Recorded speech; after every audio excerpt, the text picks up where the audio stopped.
porque el amor todo lo puede, todos estos discursos que nos han dicho del amor romántico, que el amor todo lo tolera. A mí sí me salta hablar de micromachismos porque lo veo como algo muy arraigado en las estructuras de la sociedad. Esta clasificación que hace Luis Bonino, están estos utilitarios, pero también están estos que tienen que ver con una aparente incapacidad de los hombres de cuidar de sí mismos, ¿no? En donde prácticamente los maternamos. ¿Sí les queremos llamar micromachismos o reconocer que son machismos nada más que minimizados de alguna forma? Muchas veces cuando las mujeres tienen acceso a la información y van tomando conciencia, entran en un escenario de mayor vulnerabilidad, o sea, porque hay ejercicios de, digamos, rebeldía, ¿no? Del deber ser, y entonces por supuesto que va a haber una respuesta mucho más cruel por parte de los hombres. Todos estos micromachismos se conectan con la violencia psicológica, la violencia económica. Obviamente los hombres se justifican que hacen las tareas, pero las hacen porque muchas veces tú les dices qué hacer. Sí, claro. Entonces a mí ese es un micromachismo. Porque también es muy común el saber como mujeres que los hombres no pueden lidiar con sus emociones. Y es que claro, ahí está la representación del amor en los medios de comunicación y de todos estos micromachismos y de este amor romántico es lo que nos sigue permeando y lo que a las adolescentes les sigue permeando. Finalmente las mujeres ponemos más dinero y ganamos menos, tenemos menos acceso a los recursos económicos.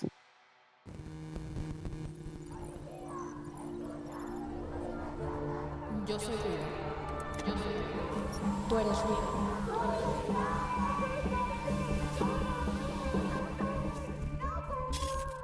Nosotras somos ruido, Violeta. Se vale gritar, se vale hacer lo que se quiera. En este episodio que estamos iniciando, hola Sandra, ¿cómo estás? Muy bien, Edith, ¿tú cómo estás? Muy bien, muchas gracias. Feliz por compartir contigo y con nuestra invitada de hoy, que es... también así podremos recibirla con... Ella es Raquel Ramírez, ella es comunicóloga feminista y va a estar conversando con nosotras sobre micromachismos y amor romántico. Hola Raquel, ¿cómo estás? Hola, pues súper feliz de estar con ustedes. Muchas gracias por la invitación y además tocando un tema que pues ha sido clave para el feminismo y que es una preocupación colectiva. Siempre jala mucho el tema del amor romántico porque por supuesto que atraviesa nuestra vida. Así es. Pero antes de iniciar con todo este tema, ¿qué les parece si nos vamos con el Match Clip? Match Clip.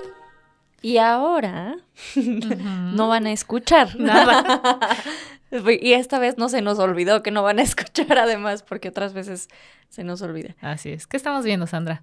Están viendo en su pantalla y las personas que no, si se quieren orillar, si van en el carro, donde sea, y ver la pantalla, están viendo una imagen con los titulares de algunos medios de comunicación sobre uno de los escándalos más horrorizantes que han sucedido recientemente. Bueno, desde hace tiempo, pero mediáticamente ha cobrado mucha mayor fuerza. Esto cobró mucha fuerza en el mes de septiembre, porque no sabemos cuándo escuchan este episodio. Y lo que van a ver aquí son titulares tipo: el horror de Giselle Pelicot se extiende a su familia, su hija y su nuera sospechan, bla, bla, bla. La hija de Pelicot, el hombre que drogaba a su mujer y la ofrecía a violar.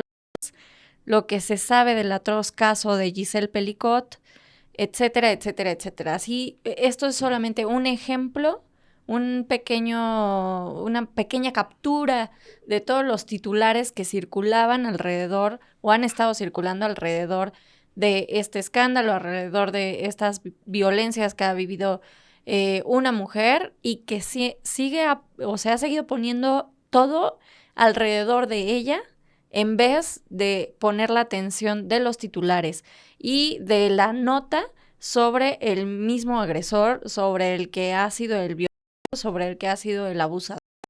Él ha pasado desapercibido. De hecho, si ven la imagen, pueden notar que salen las fotos de la mujer que ha sido víctima y pues nosotras le tapamos la cara, pero ustedes seguramente se han topado con varias de estas notas que la siguen exhibiendo y que la siguen poniendo a ella de una forma mucho más expuesta y con el centro de atención en ella en vez de, pues de los delincuentes y los agresores en este caso, que no solamente es el esposo. Pero bueno, puedo parar aquí. Sí, nada más para contextualizarlo, como dice Sandra, se da en Francia, en Mazán, Francia justo. Giselle tiene 71 años, o sea, ya es una persona mayor. Y como bien comenta Sandra, desde del 2011 al 2020 es que se comienzan a perpetrar todas estas acciones hacia ella, como bien lo dijo Sandra, pues prácticamente incentivada por su esposo Dominique. Y cerca de 71 hombres cometieron este delito, fueron cerca también de 200 veces las que abusaron de ella. Y pues bueno, solo se identificaron a 50. El hecho se dieron cuenta que Dominique estaba haciendo esto porque descubrieron, bueno, lo cacharon tomándole un video a una mujer por debajo de su falda. Fue que revisaron su celular y al revisarle su celular encontraron muchos videos en donde pues ya se revelaba este ataque. Y ese es uno de los motivos por los cuales queremos traerlo como machiclip, pero el otro, como bien comentaba Sandra, es que todos los medios de comunicación se enfocan a ella y no a los violentadores, porque ella misma lo dice, que la vergüenza cambie de bando. Es decir, a ella le ofrecieron llevar el juicio cerrado, pero ella dijo, no, lo quiero abierto para que se sepa quiénes son los violentadores. Raquel, ¿qué opinas acerca de este terrible caso y lo mediático y lo amarillista que se puede convertir? Algo así. Bueno, estoy horrorizada, igual que ustedes, de que seguimos viendo esta narrativa en los medios de comunicación, ¿no? Hay que recordar, bueno, si tienen oportunidad de verlo, a las personas que amablemente nos están escuchando, viendo, digo, no estoy como tratando de hacer apología o, digamos, promocionar este tipo de representaciones sectas y violentas, pero tal vez para que se den una idea a lo que nos referimos, esta publicación muy, muy famosa en Francia, Charlie Hebdo, que seguramente recordarán que hace algunos años sufrió un atentado por un grupo islámico y que, bueno, pues hay que recordar que hacía también portadas islamofóbicas, ¿no? Faltando al respeto a la cultura religiosa del Islam. Entonces, vemos estos actos de provocación y justo dedicó 2 portadas al caso de violación de Giselle Pelicot, perdón, y bueno, de una forma en donde prácticamente se estaban burlando de estos hechos tan violentos, en donde a mí me parece que la ironía no cabe, No. y en todo caso pudieron haber hecho otro tipo de posicionamiento, ¿no? Sí. Y bueno, eso es lo que supuestamente es el primer mundo, ¿no?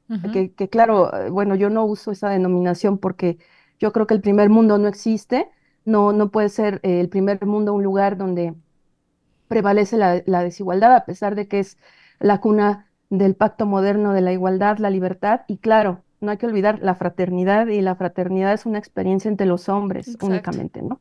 Entonces vemos esto, y bueno, pues también en América Latina vemos estos encabezados de la violación más de 100 hombres, ¿no? Sí. El esposo o sea, entonces vemos cómo hay una fiscalización de las víctimas, ¿no?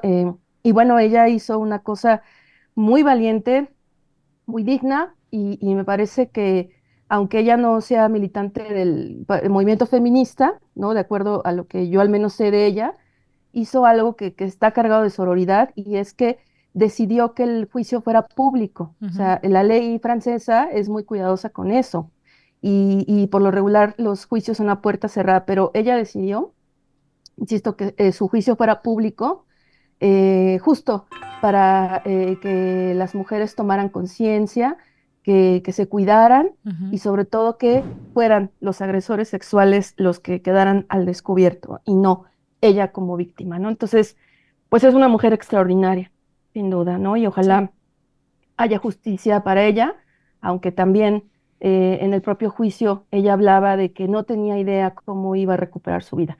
Afortunadamente cuenta con el apoyo de sus hijas, hijos, ¿no? Pero bueno, pues también hay que recordar que el juicio está dando un vuelco más trágico porque hay material también de la hija Sí. de este tipo, de este criminal, de Dominique Pelicot, y también de sus nueras. Y bueno, pues ahora están indagando que no haya material de sus nietas, que son niñas. Sí, no. Entonces se va tornando cada vez más horrorífico el caso Ujú. y pues a ver en qué termina, pero creo que también nos enseña a desmontar esta construcción estereotipada de los agresores, Ujú. sobre todo en Europa, donde vi por ahí también algunos comentarios obviamente, gente muy racista que decía, ¿no? Bueno, pero lo que están ocultando los medios es que hay agresores latinos o musulmanes, ¿no? Que bueno, yo lo que digo es, a ver, no todos los árabes son musulmanes, ¿no? O sea, ¿cómo está Claro. asumiendo que son musulmanes? Ujú. Ujú. Em, y entonces se ve esta insistencia por como defender esta supuesta pureza moral de los hombres blancos, ¿no? Sí, Y exacto. para nada, o sea, está la posibilidad, porque así lo marca el patriarcado y la masculinidad, de que todos los hombres puedan ser agresores sexuales. Así Sí, es. totalmente. Es súper grave todo lo que ha estado pasando. Yo no me imagino lo que es despertar un día y enterarte que por tantos años ha sido ultrajada y que por fin encuentras explicaciones a por qué tenía estos dolores, por Ujú. qué. Coincido totalmente en que es súper valiente de su parte. También me imagino, y con esta crítica al concepto del primer mundo, aunque coincido perfectamente en que no hay un primer mundo y demás, también me es inevitable pensar cómo sería si un caso así sucediera en México, ¿no? O sea, si alguien hubiera descubierto que un hombre estaba grabando abajo de la falda de una mujer, si hubiera llegado al grado de que fueran a revisar a su casa, a pesar de que hubieran encontrado más material. O sea, el grado de, y no por enaltecer cómo es el proceso en otros países, ¿eh? No me refiero, no va por ahí. Pero sí creo como que el grado de impunidad y el pensar que cualquier tipo que pareciera normal es capaz de semejantes atrocidades, pues nos hace también cuestionarnos el número de Dominiques que hay allá afuera y se puede visualizar con la cantidad de hombres que participaron en esto y que justificaban su participación de una forma tan absurda como decir, pues es que era su esposo, entonces si su esposo estaba ahí consintiendo, pues significaba que ella también. Ujú. Y eso es de las cosas que más evidencian ese pacto patriarcal, que más evidencian las desigualdades, que más evidencian que nos siguen viendo como propiedad de ellos, ¿no? Como pues si su Sí. esposo dio permiso, básicamente, entonces pues yo tengo permiso, ¿no? Sí, y que no se cuestionaran también las condiciones en las que ella estaba ahí, ¿no? O sea, ¿en qué momento piensas que una mujer no va a despertar, no va a decir, oye, me estás lastimando? O sea, no sé, de verdad que me imagino las escenas y digo, pobre, de verdad, de ella que no pudo defenderse por estar sometida, ¿no? Claro. Prácticamente bajo químicos. Y la otra, mencionaste algo súper importante, Raquel, que esto también va eliminando y derribando estos estereotipos de que solo cierto tipo de mujeres pueden ser víctimas de abuso sexual. No, aquí estamos viendo que es una mujer de 71 años, que ya es una persona mayor, una mujer mayor, y entonces aquí la violencia en contra de las mujeres no tiene edad. No. Definitivamente. Entonces, no sé si alguna de las dos quiera abonar algo más, sino para mandarlo a donde debe estar ese machiclip. Ese y Raquel. todos los güeyes que están ahí. Sí. No, es que si recuerdan, hubo un caso hace relativamente poco tiempo de un profesor de la UAP, de la Benemérita Universidad Autónoma de Puebla, que estaba en un evento cultural justo grabando debajo de la falda de las estudiantes, ¿no? Entonces, supuestamente el profesor iba a ser cesado, ¿no? de su puesto, pero vaya, o sea, no pensaríamos que en estos espacios donde se supone que alcanzamos la ciudadanía, ¿no? Pasen este tipo de cosas impunemente, porque además vamos a pensar cómo retorcidamente, el agresor planea, ¿no? Sí. Porque además, por ejemplo, pienso en el mismo juicio, ¿no? Algunos de los agresores decían que pensaban que era tímida y que por eso no interactuaba con ellos, ¿no? Qué Entonces tontería. son pretextos inverosímiles y que seguimos viendo cómo dicen este tipo de mentiras, ¿no? Con una libertad Ujú. y que además puede ser que haya impartidores de justicia que les crean o que Sí, sean, que piensen igual. sí, o que sean cómplices, ¿no? Ujú. Aunque saben que es una locura, pero hay que recordar el caso de la manada en Claro, Sí, España, claro. sí. ¿no? Ujú. En los Sanfermines, que además a mí me parece un escenario horroroso también, Ujú. en donde vemos tortura a los animales y que sabemos que son muy, muy cercanas, ¿no? Este ejercicio de la violencia hacia las mujeres y hacia los animales, y pues se conjunta, ¿no? Todo el escenario y vemos que justo en el juicio, pues esta persecución ideológica, moral, fue hacia la víctima, ¿no? Sí. Pero además en este retorcido mundo, ¿no? De pornificado, porque aquí por Exacto. supuesto que la pornificación de la cultura juega un papel importante, el juez asumía que una joven de 18 años estaba con el consentimiento interactuando sexualmente con 5 hombres desconocidos en un Ujú. portón. Ujú. ¿No? O sea, es que de verdad, o sí lo asumen, ¿no? Lo piensan así, o son cómplices, ¿no? Con tal de esto, no fallar en el pacto. Y bueno, pues yo cerraría con esto también, que dice mi querida Edith, ¿no? Que es muy importante. O sea, sí es cierto, por ejemplo, que en el caso de nuestro país, vemos que, por ejemplo, el feminicidio o la violencia sexual se concentra en mujeres, digamos, en edad reproductiva. Edad Ujú. reproductiva nos referimos a ese promedio en el que las mujeres en México se reproducen, tienen hijas, hijos, pero hay ejercicios, expresiones de violencia que se van pues haciendo casi, casi tabú o que no están visibles. Ujú. Y una de ellas tiene que ver con la violencia hacia las adultas mayores, la violencia sexual en Ujú. concreto, ¿no? Entonces, creo que es importante que lo recuperemos porque además digamos, esta invisibilización no es una coincidencia, tiene que ver con la desechabilidad Sí. de las personas y en concreto de las mujeres al alcanzar 35 años, 30, ¿no? Sí.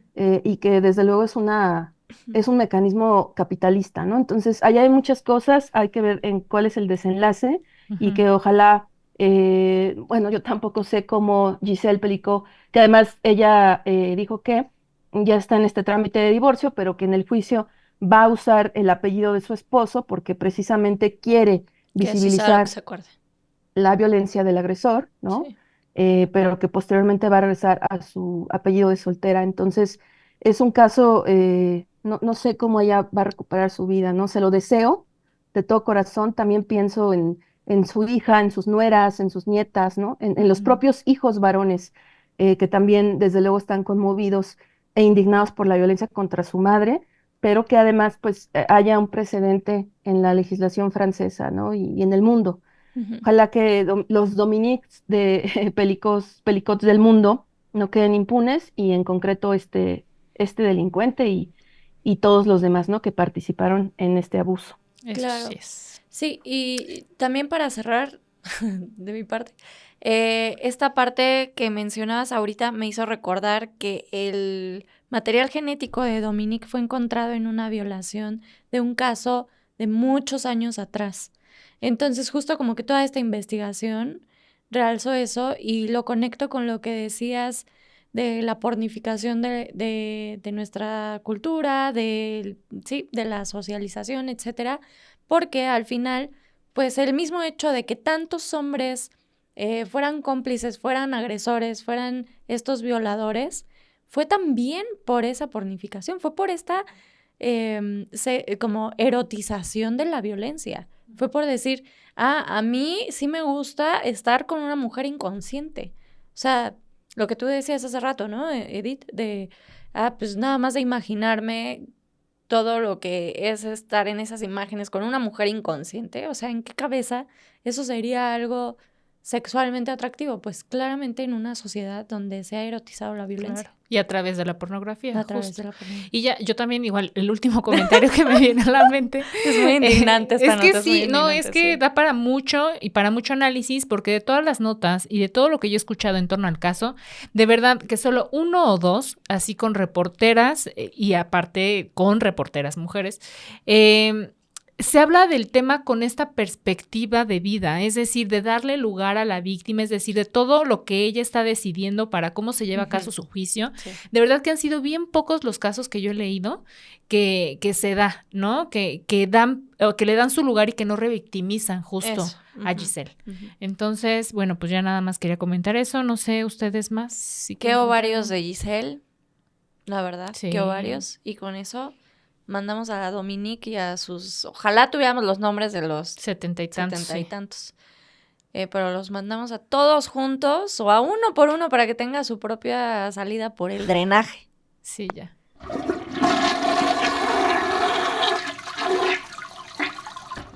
Ahí sí Ahí como que se está. tapan porque son muchos, pero Pero ya, Ay. están ahí en la... En las la aguas porquería. negras. Exacto. Y bueno, pues ya con esto le damos cierre a ese tema. Claro que le daremos seguimiento, ¿no? Pero pues ya vamos a entrarle ahora sí al tema que nos ruge chenchas, que es micromachismo y amor romántico. Raquel, ¿por qué no hablar de micromachismos precisamente o no darle ese como espacio y hablar de machismos? Cuéntanos un poco de tu perspectiva. Ujú. Bueno, pues yo sí los llamaría micromachismos y les voy a decir por qué. Tiene en su origen el concepto Ujú, que fue acuñado por el psicólogo Luis Bonino, ujú, que justo si ustedes buscan micromachismos Luis Bonino, van a encontrar el texto donde explica, y esto es importante, ujú, lo contextualiza en las relaciones de pareja.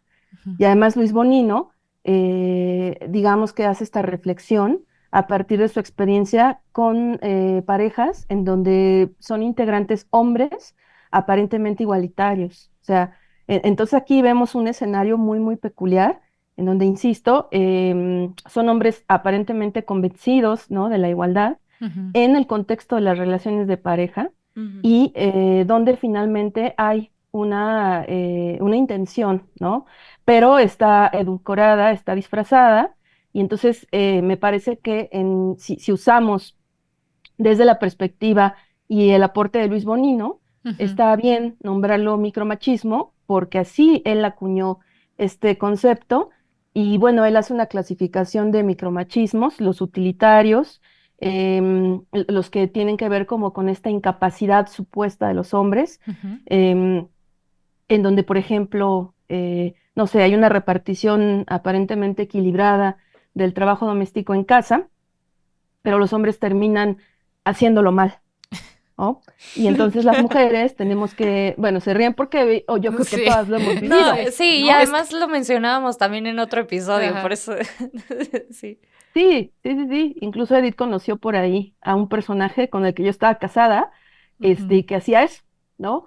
Y que, bueno, por ejemplo, esto nos lleva también a hacer un ejercicio que yo lo denomino la calculadora feminista, y que nos Ujú. lleva a justo calcular cuánto invertimos ujú. en el hogar.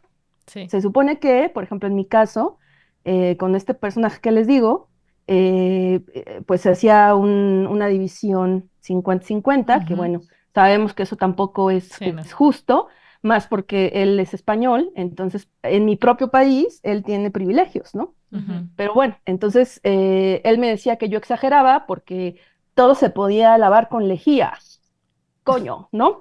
Y es como, pues no lavas tu ropa con lejía, que es cloro, ¿verdad? Pues no. Y bueno, las mujeres como vamos, justo, digamos, especializándonos en ser cuidadoras, Ay, en ser sí. administradoras, pues sabemos que tal detergente se usa para las cobijas, ¿no?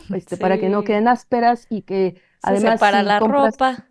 Claro, o sea, y si compras un suavizante, pues va adelgazando la tela y entonces se rompe la ropa. Bueno, y si tenemos mascotas, pues obviamente hay que lavar con jabón especial, ¿no?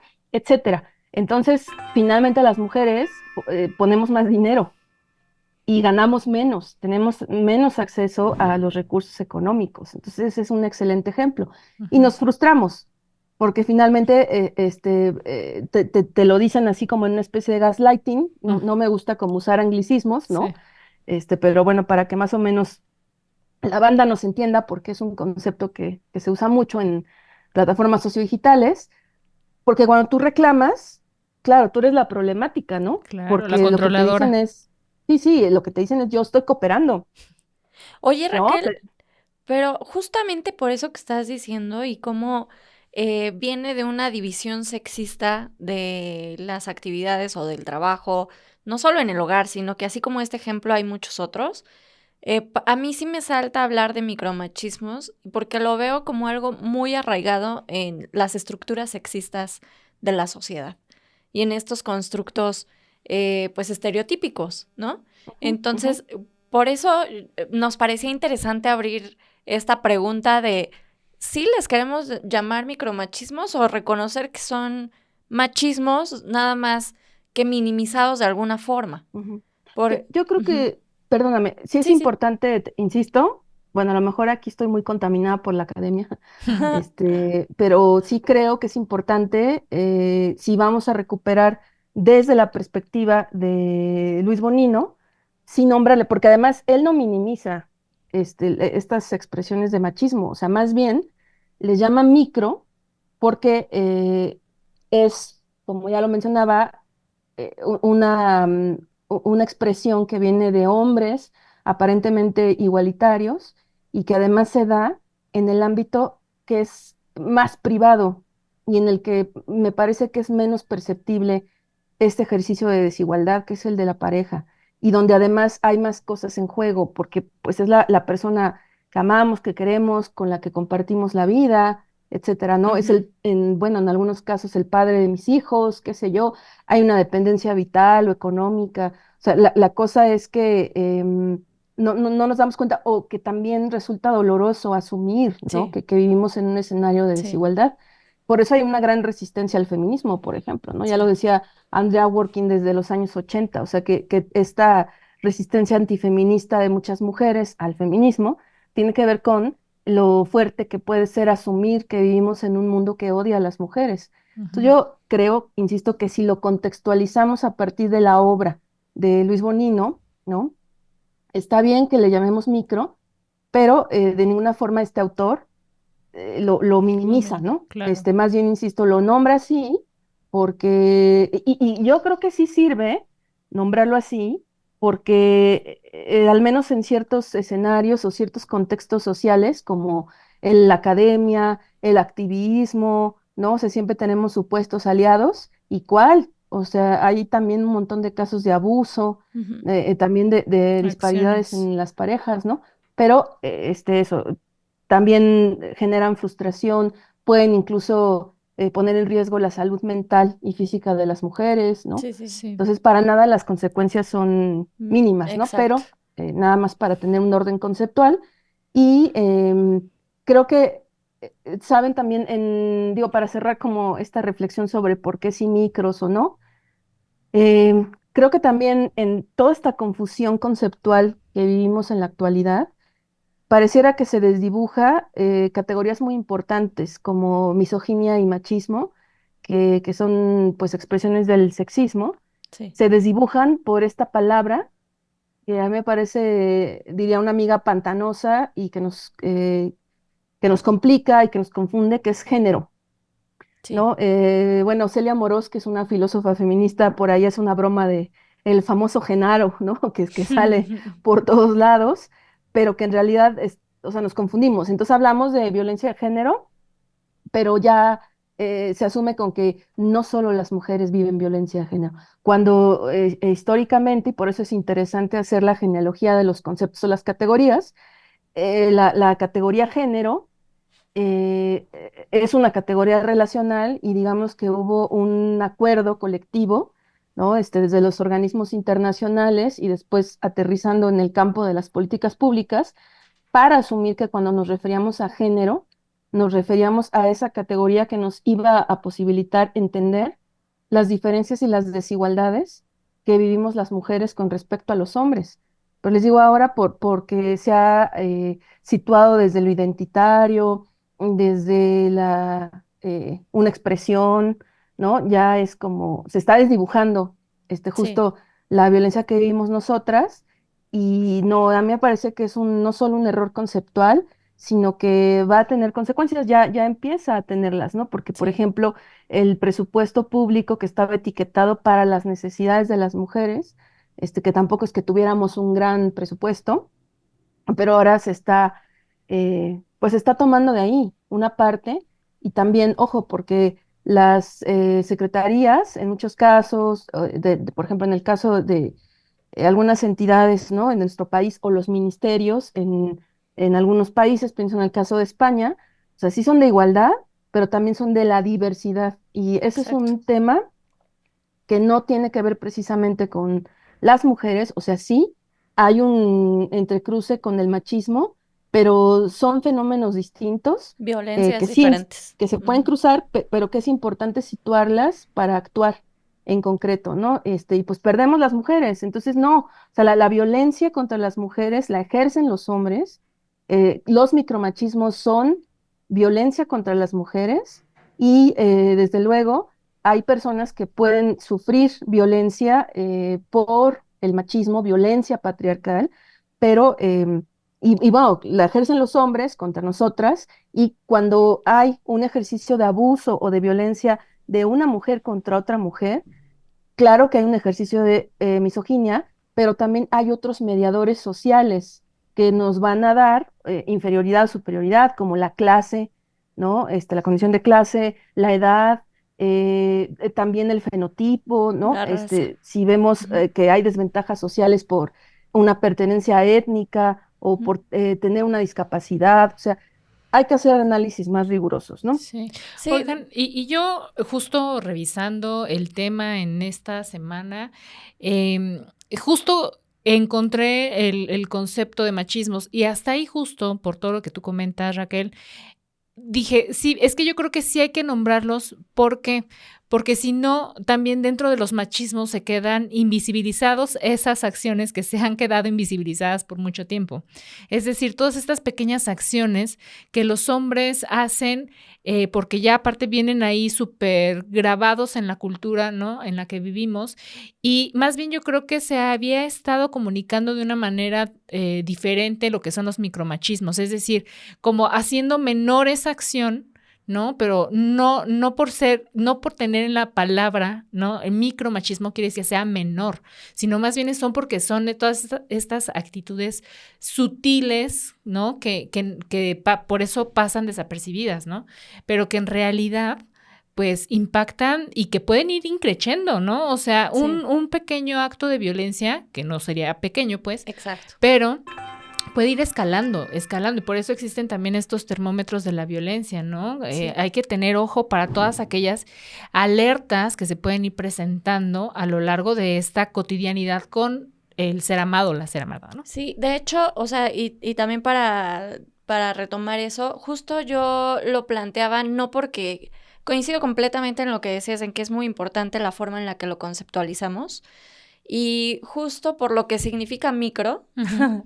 la parte que creo que se puede entender en el imaginario colectivo es que son pequeños machismos, ¿no? Exacto. O sea, entonces justo lo decía por eso, no porque, y por eso este episodio lo quisimos conectar con el amor romántico, porque sabemos que ese tipo de violencia se ejerce contra las mujeres, sobre todo, y se ejerce, Sí, bueno, se ejerce contra las mujeres y sobre todo en la relación de pareja. No únicamente, Sí, no. porque también en otros ámbitos, y es una de las cosas que queremos tocar, pero por estas cosas que tú ya decías, Raquel, de cómo es en esa cotidianidad y en la convivencia con esa pareja que está tan cercana, es donde más se pueden, pues a veces no se notan, pero sí, digamos, si no les pones atención, pero que están ahí todo el tiempo, ¿no?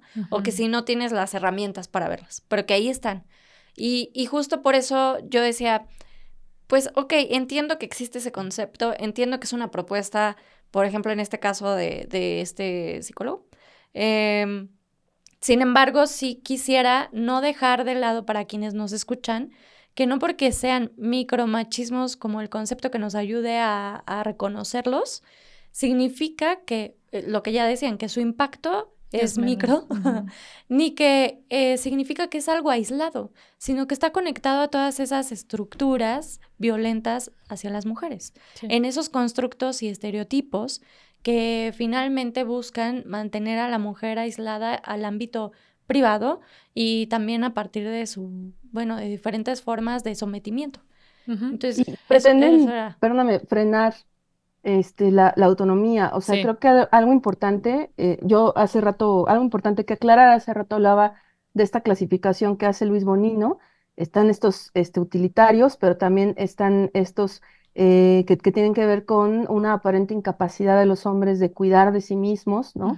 En donde prácticamente los maternamos, incluso a hombres que son autónomos en otras áreas de su vida. Y también hay digamos, un micromachismo, perdón, que identifica a Luis Bonino como esta expresión en donde los hombres pierden el control de dominio sobre las mujeres. Entonces ahí es donde precisamente podemos ver este ejercicio mucho más recrudecido, ¿no? No necesariamente va a suceder así, pero en muchos casos, ¿no? O sea, hay que recordar, por ejemplo, en nuestro país, que desde el 2003 se levanta la ENDIRE, la Encuesta Nacional sobre la Dinámica en las Relaciones de Hogar, en donde se recupera la experiencia de mujeres que cohabitan con sus parejas hombres a partir de los 15 años. Y cuando nos metemos al análisis de las mujeres que tienen, digamos, niveles más altos de escolaridad o que tienen autonomía económica, de todas formas vemos que sufren violencia psicológica, en algunos casos incluso violencia sexual, ¿no? Entonces, claro, me parece que este apunte que hace Sandra es importantísimo, ¿no? Y que también, ojo, o sea, el hecho de que, digamos, llegue a la gente a pie, que por supuesto no tendría la responsabilidad de especializarse en estos temas, porque se supone que las personas que hemos tenido acceso a estudiar cierto campo de conocimiento, deberíamos también tener la capacidad de hacer un ejercicio de divulgación. O sea, necesitamos explicar con claridad estos conceptos, entendiendo la propia diversidad y complejidad de nuestro país, en donde además las mujeres hemos tenido históricamente menos acceso a la escuela, también tenemos menos recursos económicos, además sostenemos el mundo a partir de la economía de cuidado y de trabajo doméstico, ¿no? Entonces, tenemos menos oportunidades en general y bueno, también creo que es importante que llegue esta información a los hombres. Ahí hay una gran deuda de los hombres, lo tengo que decir, en general, en el mundo, pero hablando en concreto de nuestro país, porque no quieren entrarle al tema. Y bueno, irónica y contradictoria y paradójicamente, muchas veces cuando las mujeres tienen acceso a la información y van tomando conciencia, entran en un escenario de mayor vulnerabilidad, o sea, porque hay ejercicios de, digamos, rebeldía, ¿no? Del deber ser, y entonces, por supuesto que va a haber una respuesta mucho más cruel por parte de los hombres, ¿no? Tampoco es en balde que cuando las mujeres logran salir de un círculo de violencia y abandonan a su agresor, estadísticamente sabemos que es un momento en el que van a ser asesinadas con mucha seguridad, ¿no? Así es. Sí, totalmente. Y esto que dices de la deuda de los hombres, en general, pero bueno, sobre este tema en particular, creo que también ahí es donde se evidencia cómo, ok, yo soy aliado hasta que mis privilegios se ponen en duda. Ajá, exacto. Hasta que ya me toca realmente cuestionarme esta otra parte que no quiero. Y justo ahí es donde podemos quizá reflexionar un poquito sobre los ejemplos y cómo se ven estos micromachismos en relación pues, a la pareja o a las personas. Lo que ya decías tú también de lo doloroso que puede ser, ¿no? Porque por eso es doloroso, porque no solamente es darte cuenta que la sociedad en sí misma es misógina o que existe este machismo y violencia contra las mujeres de forma en muchos niveles, sino que además es la gente que quieres, la Sí, gente que con te la que te toca también a ti. relacionas, la gente de tu familia, la gente, sí, tus amistades, tu papá, tu hermano, tu hijo, tu novio, o sea, todos los hombres de tu vida están en eso, ¿no? Sí, y a mí en este tenor a mí me gustaría que ustedes igual y nos dijeran, por ejemplo, tú, Sandra, tú, Raquel, ¿cuáles son esos micromachismos que ustedes identificaron y que tal vez les costó trabajo identificarlos, que fue después de mucho que los pudieron identificar? Uf. Uf, Sí, exacto, uf, nada más de hacer un recuento. Bueno, tú también comparte, Edith, no te libras. Bueno, yo empiezo, entonces la que pregunta empieza. A ver. Yo, por ejemplo, uno de los micromachismos que justo he detectado es que es pensar por el otro. Es decir, ante cualquier tarea, sobre todo dentro del hogar, obviamente los hombres se justifican que hacen las tareas, pero las hacen porque muchas veces tú les Tú dices les qué hacer. pediste, sí, claro. Entonces, a sí. mí ese es un micromachismo, que así Sí. como muy evidente. Sí, que además ahí te dicen, pues es que no me dijiste, Ajá. no me aclaraste. Sí. Sí. No me enseñaste. También nunca les han reclamado que no les enseñaron cómo. Sí, más el no me dijiste, ¿no? Ujú. No me avisaste. sí, sí. Pues yo hablé de uno Ujú. y pongo este ejemplo, Ajá. ¿no? Muy, muy concreto porque pues se supone que es un hombre que venía no solo de un país en teoría con más avance que el nuestro, y avance me refiero a que hay un estado de bienestar, ¿no? Ujú. Mucho más presente que en nuestro país y que pues en ese sentido hay como más cosas solucionadas. Además, un hombre que militaba dentro del Partido Comunista, ¿no? Y que, bueno, eso nos lleva al viejo problema de la militancia de izquierda, ¿no? Que Exacto. es, también ahí los compañeros, o sea, No se está cuestiona. chido hablar de la clase trabajadora, pero cuando hablamos de las esposas de los obreros, entonces el feminismo es una cosa de burguesas que viene a romper con la unidad de la clase trabajadora, ¿no? Ujú. Entonces, eso es una. Y bueno, creo que también pues esto que tiene que ver con el control, Ujú. ¿no? Y la dependencia. Es otra, de acuerdo una vez más con Luis Bonino, por ejemplo, yo en realidad no es que me hayan obligado, ¿no? Ujú. A relacionarme con él, que haya venido y que nos hayamos casado y no sé qué, pero sí en algún momento me agarró en curva, porque además estaba en un momento así como muy vulnerable emocionalmente, Ujú. y de repente era como yo así quería ir lento, ¿no? Y de repente ya fue como, ya compré los boletos para venirme acá a vivir, no sé qué, ¿no? Entonces fue así como, y yo me sentía súper, ahogada. No Y manches. bueno, cuando llegó acá, una dependencia conmigo, que yo entiendo, era de otro país, pero, o sea, y luego es hipocondriaco. Y yo, por ejemplo, yo padezco depresión, ¿no? Y voy a tener, es una condición que he Ujú. asumido, porque es una condición que voy a tener toda la vida. Ujú. ¿No? Y es además impredecible. Entonces, cuando fue justo esta coyuntura del confinamiento social por la pandemia, yo ya no pude, ya había estado sometida a tratamiento psiquiátrico hace años, dejé de tomar medicamentos y demás. Y bueno, llegó un momento en el que ya no pude, porque dejé de tomar medicamentos por presión social en realidad, Ay, ¿no? qué Porque la cosas. gente siempre opina y bueno, Ujú. está mal que tomes esto, cuando en realidad te pueden salvar la vida los Sí. medicamentos, los antidepresivos, ¿no? Los ansiolíticos. Entonces, ya no pude más, regresé a tratamiento psiquiátrico con depresión, ideaciones suicidas. De hecho, mi psiquiatra me sugirió que me internara, ¿no? Porque me dijo, tu vida está en riesgo. Pero a pesar de eso, Ujú. pues mi pareja en aquel entonces, este hombre del que ya he hablado, pues no cuidó, fue negligente Qué conmigo, fuerte. ¿no? Y yo tenía que sostenerlo emocionalmente por su hipocondria, porque tenía miedo de no encontrar un trabajo, ¿no? Entonces ahí vemos como también estas formas sutiles, como decía Edith, de Ujú. maltrato, y que también se basan en la misoginia.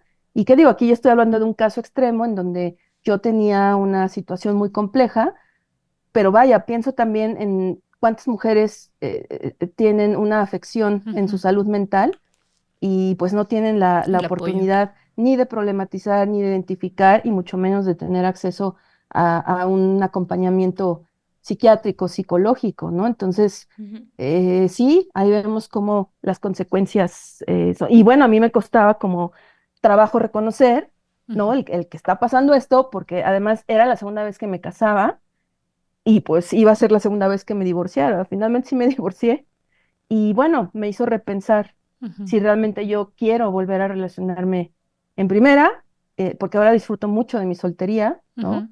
Y en segunda, pues que hay que poner mucha atención en con quién nos relacionamos.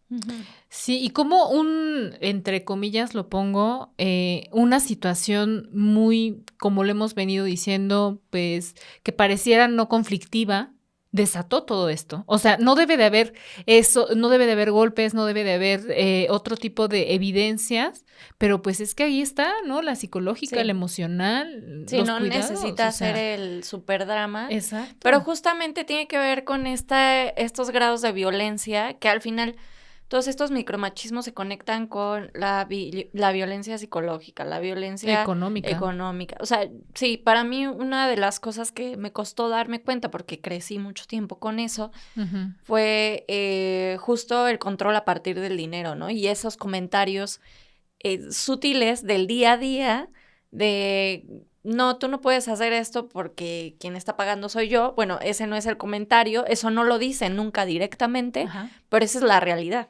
La realidad es, no, pues no puedo hacer eso porque está pagando él, ¿no? No puedo, mi papá hizo tal, te limita, ¿no? Ajá.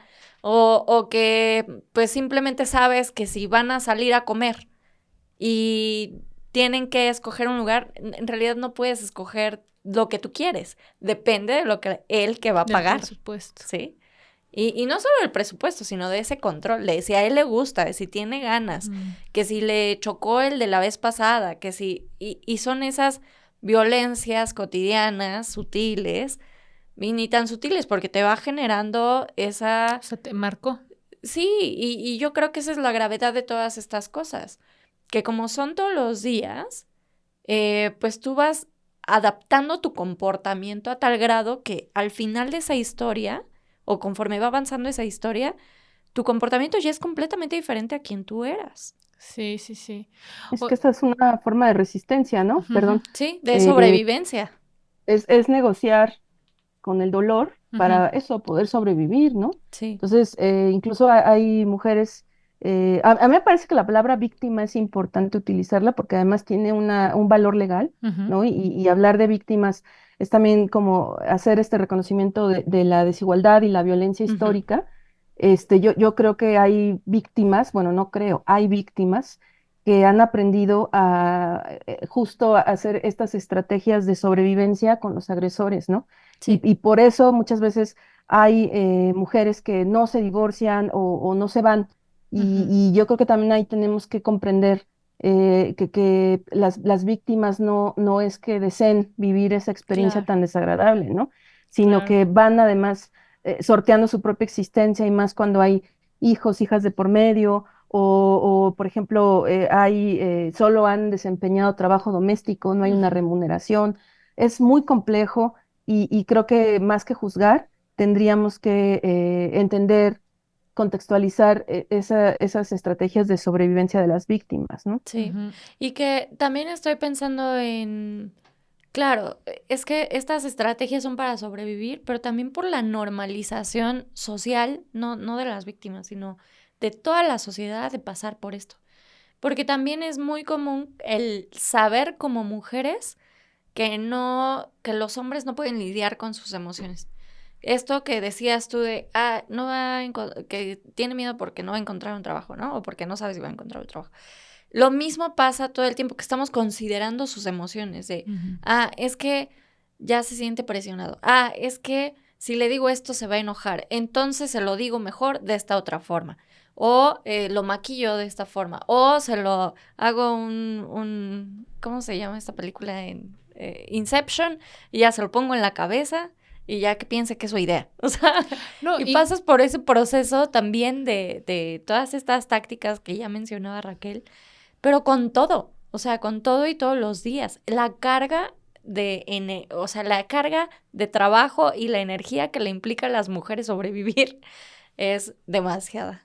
Sí, y además, conectándolo con el amor romántico, o sea, son como tácticas o autoengaños que uno se puede ir como haciendo la idea por el amor, ¿no? Porque el amor todo lo puede, todos estos discursos que nos han dicho del amor romántico, que el amor todo lo tolera, y entonces uno va diciendo, ¿no? En el camino, no, pues sí, pues es que ya estoy con él, es la persona que elegí, bla, bla, bla, y entonces uno va aguantando, ¿no? Y ahí se conecta con esto, con el amor romántico. Nos han pintado al amor de una forma totalmente, pues, rosa, ¿no? Y no sé si ustedes han tenido la oportunidad de escuchar, de ver esta película famosa que anda en boga, que es Romper el Círculo, que yo la verdad estoy leyendo el libro por mera, quiero ver qué con la historia. No sé cuál es. Es una historia, se supone que lo escribió, la autora padeció también violencia y es como autobiográfico, pero a mí lo que me llamó mucho la atención, no he llegado hasta donde las cosas se ponen tensas, ¿no? A lo largo de la historia, hasta la misma autora, digo, no quiero también criticar todo lo que vivió, pero me parece que es de mucha responsabilidad hacer un libro, presentárselo así a las adolescentes, de que va a abordar justo para esta idea de romper el círculo, cuando de inicio de la novela te plantea un amor romántico soportando micromachismos. No, o sea, ¿te lo siguen maquillando? Ajá, lo siguen maquillando. Y yo respeto profundamente la historia de la autora. Sí, sí, sí. Pero yo de verdad que lo estoy leyendo con todo el pesar de mi corazón, pero quiero ver un poco más, o sea, ¿por qué está llamando tanto la atención? Y es que, claro, ahí está la representación del amor en los medios de comunicación y de todos estos micromachismos y de este amor romántico es lo que nos sigue permeando y lo que a las adolescentes les sigue permeando. Y que eso está bueno porque estaría también interesante escucharnos hablar sobre cómo identificarlos, cómo esto, ya decíamos algunos de los que a nosotras nos costó trabajo identificar en nuestras vidas, algunos micromachismos, pero o estas formas de violencia, pero ¿cuáles serían esas herramientas que tendríamos como mujeres para identificarlas quizá más rápido? O para compartirnoslas, o para la gente que nos está escuchando que diga, sí, a mí también me pasa eso, pero ahora qué, ¿cómo lo identifico en otros niveles? Yo creo que lo importante, lo primerito, sería tener claro el concepto del amor romántico, porque lo que digamos desde los imaginarios de la gente de a pie, y cuando digo la gente de a pie no me refiero, no es un término despectivo, ¿no? Ajá. O sea, yo creo que millones de personas hacen lo que pueden para sobrevivir día a día en un mundo capitalista, hipercapitalista, en donde tenemos trabajos llenos de explotación, donde tenemos que recorrer grandes distancias, ¿no? Donde la vida adulta es cada vez más compleja. Entonces, por supuesto, ¿en qué momento vamos a politizar los temas, ¿no? Vamos a hacer la toma de conciencia. La clase trabajadora tiene un reto doble o triple, en el caso de las mujeres, ¿no? Pero digamos que sea como generalizado esta idea de que el amor romántico tiene que ver únicamente con las creencias. Y no, o sea, justo cuando yo tuve la oportunidad de hacer mi tesis de maestría sobre la representación del amor romántico en los medios de comunicación, pues me obligó a entender qué es el amor romántico. Y fue digamos, un mecanismo de la modernidad que tiene que ver con el capitalismo. O sea, el amor romántico no solo es creer en el príncipe azul, sino tiene que ver con la división sexual del trabajo, Exacto. tiene que ver con la creación de leyes. O sea, por ejemplo, ¿hace cuánto es legal el divorcio? ¿No? Justo que las mujeres no pudiéramos abrir ni una cuenta de banco, ¿verdad? Sí. Tiene que ver con la autonomía. Entonces, digamos que empieza en la clase burguesa, que es además la burguesía la que crea la noción de democracia moderna, la que crea el Estado, ¿no? Incluso, qué ironía que la clase trabajadora hemos recibido una educación basada en los valores liberales y burgueses, ¿no? Entonces, vemos cómo fue una clase social que fue sustituyendo a la monarquía aunque la monarquía siguió teniendo poder y bueno, hoy día los países supuestamente más desarrollados pues tienen monarquía, ¿no? O sea, los países escandinavos tienen monarquía, Sí. Inglaterra, ¿no? En fin. Entonces empieza como un pacto entre la burguesía porque el burgués necesitaba garantizar que sus hijos fueran sus hijos para poder heredarles, ¿no? Para Y entonces concentrar esto, riqueza. ya saben, esta misoginia de yo sé quién es tu madre, pero no sé quién es tu padre, ¿no? Entonces, como las mujeres somos el origen del mal, ya saben, desde tiempos remotos, se necesitaba garantizar que las mujeres estuvieran confinadas en el espacio privado doméstico, pero después, digamos que este modelo relacional fue aterrizando en la vida de la clase trabajadora porque lo que se necesitaba era fuerza de trabajo, o sea, necesitaba que el sistema capitalista para poder consolidarse, necesitaba que las obreras reprodujeran futuros esclavos, que fueran despojados Ujú. y que tuvieran que vender su fuerza de trabajo, ¿sí? Entonces, ese es el origen, es una forma de consolidar el capitalismo y que ya después, desde una perspectiva cultural, para que la interiorizáramos y que se fuera legitimando, no solo a través de las leyes, sino, insisto, de la cultura, Ujú. pues vemos películas, ¿no? Canciones, objetos de consumo, pero es importante, o sea, la división sexual del trabajo es amor romántico. La economía del cuidado es amor romántico, ¿sí? La violencia sexual es amor romántico, porque además hay una clave importante, o sea, el amor romántico implica sí o sí violencia contra las mujeres, porque Ujú. la violencia tiene como objetivo mantener las cosas como están, Exacto. o sea, que la desigualdad quede intacta. Y entonces es una forma de disciplinamiento, ¿no? Y ahora vemos cómo hay prácticas muy específicas de los hombres, porque es cierto que muchas mujeres, aunque seamos de clase trabajadora, pero sí hemos tenido acceso digamos, construir en ciertos ámbitos de nuestra vida autonomía. Y entonces ahora vemos cómo hasta hombres se aprovechan, por Sí, ejemplo, de nuestra autonomía económica, ¿no? Ujú. sí. O no sé, por ejemplo, yo estuve indagando hace poco porque investigo varios fenómenos en torno al amor romántico, cuál era la experiencia de las mujeres usuarias de aplicaciones, ¿no? Para Ujú. ligar. Entonces ahí vemos una serie de verdad, o sea, de impunidad, porque incluso hay feminicidas, Sí. hay violadores, hay estafadores en Estafadores, esta. sí. Sí, entonces se va complejizando, pero hay que entender también la falta de acceso a la educación Sí. es amor romántico. O sea, no solo es creer en Walt Disney. Por eso, para verdaderamente desmontar el amor romántico, tenemos que desmontar la dependencia vital de las mujeres hacia los hombres. Y esta dependencia vital es económica, emocional, material, simbólica, ¿no? Es una gran chamba. Por eso es que es importante impulsar políticas públicas desde la perspectiva de la igualdad y los derechos humanos. Porque también, cierro con esto, ¿no? Marcela Lagarde que es además una inspiración, es la maestra de muchas mujeres feministas, Sí. nos dice, no podemos pactar, no podemos negociar, ¿no? Como iguales si no somos ciudadanas. Y esto es importantísimo porque quiere decir que si no tenemos garantizados nuestros derechos humanos, no podemos tener una experiencia amorosa igualitaria y justa. Exacto. ¿Sí? Por eso el feminismo se centra en la promoción y en el cuidado de los derechos humanos de las mujeres, que bueno, vale la pena recordar que, aunque desde el 75, el 79, el 81, cuando se ratifica la CEDAW, por ejemplo, que es la Carta Magna de nuestros derechos humanos, la Convención para la Eliminación de toda forma de discriminación hacia la mujer, es hasta 1993, en la Convención de Viena, que se reconoce que los derechos humanos de las mujeres son derechos. Entonces Ujú. tenemos muy poco de ser Sí. ciudadanas No, y por supuesto, por eso no es un ejercicio con el que estemos familiarizadas. claro. Y sobre este punto que estás diciendo, Raquel, me parece súper importante porque también ahí está la clave para entender por qué, a pesar de que las mujeres hemos podido dar varios pasos hacia adelante, ganar el acceso a ciertos derechos, de todas formas, la forma en la que nos relacionamos hoy en día, en el 2024, sigue siendo una relación desigual. Sigue habiendo un desbalance de poder.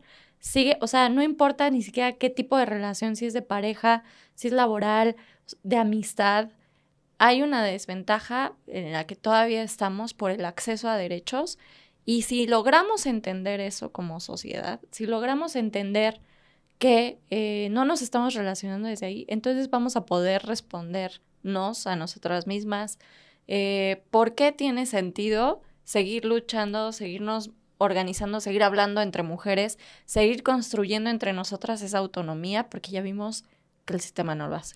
Sí, que no lo va a hacer, y por eso también estamos aquí conversando, justo convocando a como personas como Raquel, mujeres especialistas en el tema, que nos dan un poco más de luz acerca de todo esto, sembrar la semillita en cada una de las personas, de las mujeres que nos están escuchando, y por qué no por ahí que le caiga la pedrada a los hombres, ¿no? Para que comiencen, como bien dicen, a movilizarse, porque están en deuda con todo un país, porque son los primeros perpetradores de violencia.